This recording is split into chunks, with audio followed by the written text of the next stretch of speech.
Hi எல்லாருக்கும். இன்றைக்கி நம்ம கிச்சனில் பீனட் சட்னி தான் பார்க்க போகிறோம். ஸோ நான் வறுத்த பீனட்ஸ் கொஞ்சம் வச்சுருக்கேன். நான் ஆல்ரெடி தோல் நீக்கி வறுத்து வச்சுருப்பேன் எப்பயுமே. அது இருக்குது. காஞ்ச மிளகா, தேங்காய், கொஞ்சோண்டு புளி எடுத்திருக்கேன். அப்புறம் நம்ம இதெல்லாம் வதக்கிறதுக்கு கொஞ்சம் எண்ணெய் எடுத்திருக்கேன், ஆயில் எடுத்திருக்கேன். இப்போ நம்ம சட்டி வச்சுட்டு ஸ்டவ் ஆன் பண்ணிவிட்டு கொஞ்சம் ஹீட் ஏறட்டும். இப்போ நான் கொஞ்சம் இதில் ஆயில் போட்டுக்கிறேன். போட்டுட்டு அது கொஞ்சம் நல்லா நம்மளுக்கு அந்த கலர் மாறி வரணும். ஹை ஃப்ளேமில் வச்சுப்போம். ஸோ நான் ஏற்கனவே சொன்ன மாதிரி பீனட் வந்து நான் ஆல்ரெடி வந்து முழுசாக நிறையா தோலோடு வாங்கிடுவேன். நான் தோலோடு அப்படியே வச்சுருக்க மாட்டேன். எப்பயுமே வறுத்துட்டு அந்த தோல் நீக்கிட்டு இந்த மாதிரி கண்டெய்னர் போட்டு மூடி போட்டு தான் நான் வச்சுருப்பேன். ஸோ அந்த மாதிரி தான் நான் வந்து வச்சுருக்கேன் இப்பயும். ஸோ இதை வந்து நம்ம வறுக்கணுன்ற அவசியம் கிடையாது.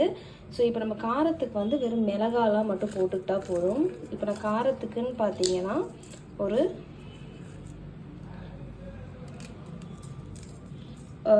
இப்போ நான் ஒரு ஆளுக்கு ஏற்ற மாதிரி தான் பீனட் சட்னி செய்கிறேன்.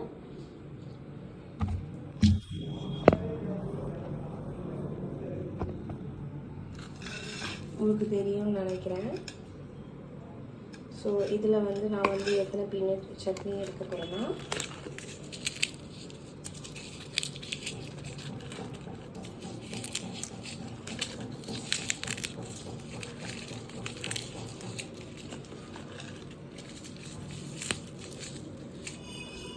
நான் ஒரு 5 காஞ்ச மிளகாய் எடுத்திருக்கேன். ஸோ இப்போ நம்ம சிம்மில் வச்சலாம். நம்ம ஹை ஃப்ளேமில் வச்சு போட்டால் தெரிக்கும். அகெயின் வந்து அது வந்து சீக்கிரமாகவே வந்துட்டு நம்மளுக்கு வந்து இதுவாகிடும், பிளாக் ஆகிடும். அதனால் நான் வந்துட்டு கொஞ்சம் ஸ்லோ பண்ணிட்டேன். இப்போ நம்ம இது 2 பெரட்டிடலாம். இது போதும். ரொம்பலாம் நீங்கள் வறுக்கணும்னு அவசியம் இல்லை. காஞ்ச மிளகாலாம் லைட்டாக வறுத்தாலே போதும். இப்போது ஒரு பீன்ச் அளவுக்கு நம்ம எடுத்து வச்சுருக்க இந்த புளி கொஞ்சம் சேர்த்துக்கலாம். புளியுமே ரொம்ப நேரம் நீங்கள் வதக்கணும் எந்த ஒரு அவசியமும் இல்லை. லைட்டாக நீங்கள் போட்டுட்டு இப்படி எடுத்துடலாம். இந்த பக்கத்தில் ஒரு பிளேட்டில் நம்ம மாற்றிக்கலாம். இப்போ இதை ஆஃப் பண்ணிடலாம். இந்த எண்ணெய் வந்து பேலன்ஸ் அப்படியே இருக்கட்டும். எப்படி நம்ம தாளிக்கணும், ஸோ அதுக்கு நம்மளுக்கு வேணும்.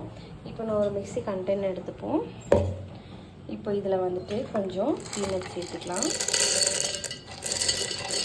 நான் ஏற்கனவே சொன்ன மாதிரி ஒரு ஆளுக்கு ஏற்ற மாதிரி தான் நான் போடுறேன். இது என்ன ஒரு 2 ஸ்பூன் வரும்னு வச்சுக்கோங்களேன். 2 ஸ்பூனுக்கு தேவையில்லை, ஒரு ஆளுக்கு இது போதும். பார்த்திங்கன்னா தெரியும். இப்போது தேங்காய் எடுத்துக்கலாம். தேங்காய் போட்டாச்சு. வறுத்து எடுத்து வச்சுருங்க. தேங்காய் போட்டுக்கிறேன். இது வந்து நீங்கள் ஆற வச்சு தான் போடணும், ஆறாமல் போடக்கூடாது. இப்போ இதில் கொஞ்சம் நம்ம சால்ட் போட்டுக்கலாம். நான் மோஸ்ட்லி வந்து அரைச்சி முடித்த பிறகு தான் சால்ட் போடுவேன். பட் இருந்தாலும் உங்களுக்கு இப்போ வீடியோ காட்டணுன்றதுக்காக நான் இப்போ வந்து சால்ட் போடுறேன்.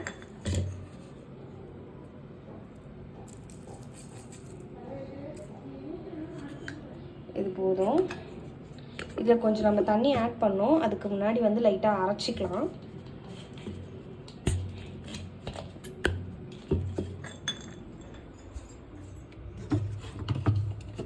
நான் யூஸ் பண்ணுறது வந்து பட்டர்ஃப்ளை மிக்ஸி. இது வாங்கி 3 இயர்ஸ் கிட்ட ஆயிடுச்சு.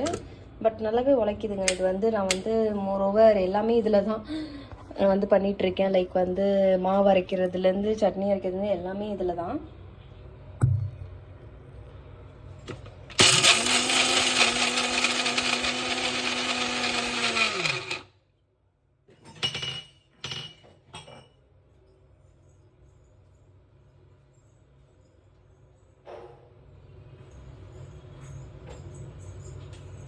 இப்போ இதில் நம்மளுக்கு தேவையான அளவுக்கு நம்ம வாட்டருமே வந்து ஆட் பண்ணிக்கலாம். இதில் பார்த்திங்கன்னா தெரியும், நல்லா கொரப்பாக வந்திருக்கும். இன்னும் கொஞ்சம் கூட நம்ம தண்ணியை ஆட் பண்ணிக்கலாம். இப்போ எங்கள் வீட்டில் வந்துட்டு நல்லா மைய அரைச்சா தான் பிடிக்கும். அதனால் நான் மைய அரைச்சிருக்கேன். பட் உங்கள் வீட்டில் வந்து நல்லா ஸ்பைஸியாக கொஞ்சம் கடுக்கடுன்னு வாயில் படுற மாதிரி சாப்பிடுவாங்கன்னா நீங்கள் வந்து பல்ஸ் மோடில் அரைச்சிக்கோங்க, கொஞ்சம் கொஞ்சமாக தண்ணி விட்டு.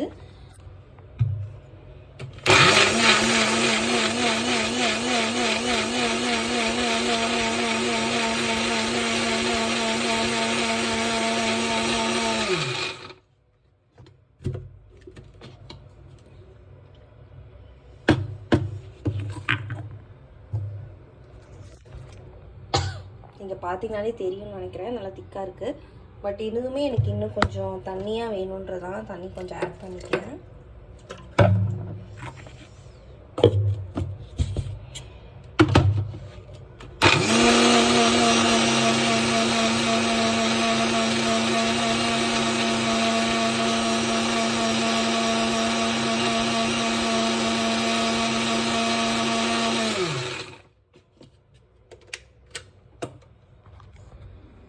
அவ்வளோதான், நம்ம அரைச்சிட்டு வந்துட்டோம். இப்போ நம்ம எப்படி இருக்குன்னு பார்க்கலாம். பாருங்கள், இந்த மாதிரி தான் எனக்கு கன்சிஸ்டன்சி கிடச்சிருக்கு. ஸோ இப்போ இதை வந்து வேறு பவுலுக்கு வந்து நம்ம மாற்றிடலாம்.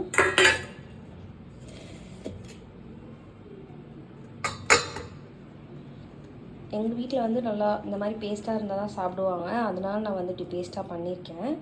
உங்கள் வீட்டில் வந்து நல்லா கொருவன்னு வாயில் கடிப்படுற மாதிரி சாப்பிட்டாலும் அதுவும் நல்லா டேஸ்ட்டாக இருக்கும். உங்களுக்கு அப்படி வேணும்னாலும் நீங்கள் வந்து பண்ணி பார்க்கலாம். அது இன்னுமே நல்லா டேஸ்ட்டாக இருக்குங்க. சாப்பிடும்போது நல்லா வாயில் எதுவும் கடிப்பட்டுகிட்டே சாப்பிட்ற மாதிரி இருக்கும், நல்லாவும் இருக்கும் சாப்பிட. லாஸ்ட்டாக தண்ணி கொஞ்சமாக ஊற்றி மிக்சியை நான் நல்லா அலம்பிட்டு அதையும் ஊற்றிக்கிறேன், அந்த தண்ணியும் ஊற்றிக்கிறேன்.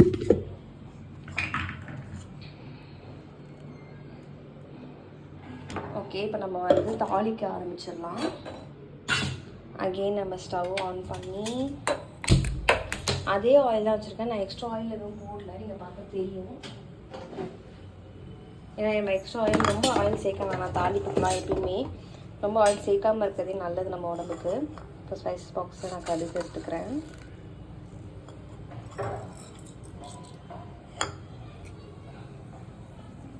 எப்பயும் பேன் ஹீட் ஆன பிறகு கடுகு போடுங்க. நான் வந்து ஹீட்டில் தான் இருந்துச்சு எனக்கு ஆல்ரெடி, அதனால நான் போடுறேன். பட் உங்களுக்கு வந்து நல்லா ஹீட் ஆன பிறகு போடுங்க.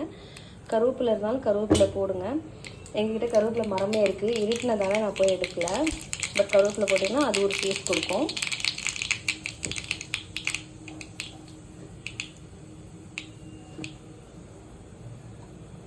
அவ்வளோதான். இப்போ இந்த தாளிப்பையை ஆட் பண்ணிக்கலாம். அவ்வளோதான், சிம்பிள் அண்ட் டேஸ்டான பீனட் சட்னி நல்லாவே ரெடி ஆகிடுச்சு. பாருங்கள் இவ்வளோ கலர்ஃபுல்லாக இருக்குன்னு. நீங்களும் ட்ரை பண்ணுங்கள். பிடிச்சிருந்தா லைக் பண்ணுங்கள், சப்ஸ்கிரைப் பண்ணுங்கள்.